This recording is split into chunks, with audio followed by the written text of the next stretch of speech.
Form ஹவுஸோட யாருக்காவது 1 acre land வேணுமா? இந்த லேண்டை பாருங்கள். இந்த வீடு கட்டி வந்து 1 இயர் ஆச்சுங்க.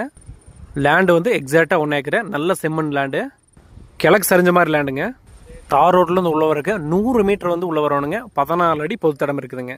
உள்ளுக்குள்ள ஒரு 400 அடியில் வந்து ஒரு போர் ஒன்று ஓடிட்டு இருக்காங்க. பெய்டு சர்வீஸ் யூஸ் பண்ணிட்டு இருக்காங்க. நல்ல அமைதியான ஏரியா. வந்தால் போனால் ரெஸ்ட் எடுத்து அப்படியே தங்கறதுக்கு சூப்பரானது. வந்து குடியும் இருந்துக்கலாம். ஏன்னா வீட்டோடு இருக்குதுல்ல, இவ்வளோ பெரிய வீட்டை வச்சு நம்ம வந்து வந்தால் போனால் தங்கறதுக்கு யூஸ் பண்ண எப்படி இருக்கு. அப்புறம் நீங்கள் இங்கேயே வந்து மாட்டு பண்ணை வச்சு பிஸ்னஸ் பண்ணுறதுக்கு ஒரு நல்ல இடமுங்க. கிழக்கு வாசல் வீடு, வீட்டுக்கு பக்கத்துலேயே ஒரு சிமெண்ட் ஷீட் ஷெட்டு, ஒரு அவுட்ரு பாத்ரூமு, சைடில் பெரிய கார் நிறுத்துற இடம், முன்னாடி ஒரு ஹாலு, இது டைனிங் ஹாலு, இது கிச்சனு, இது ஃபஸ்ட்டு பெட்ரூமு, இது செகண்ட் பெட்ரூமு. கட்டி 1 வருஷம் ஆச்சுங்க. உடுமலைப்பேட்டை பஸ் ஸ்டாண்ட் வந்து ஒரு 15 கிலோமீட்டர் தூரங்க. கொங்கல் நேரத்தில் தெற்க வந்து 2 கிலோமீட்டர் தூரங்க.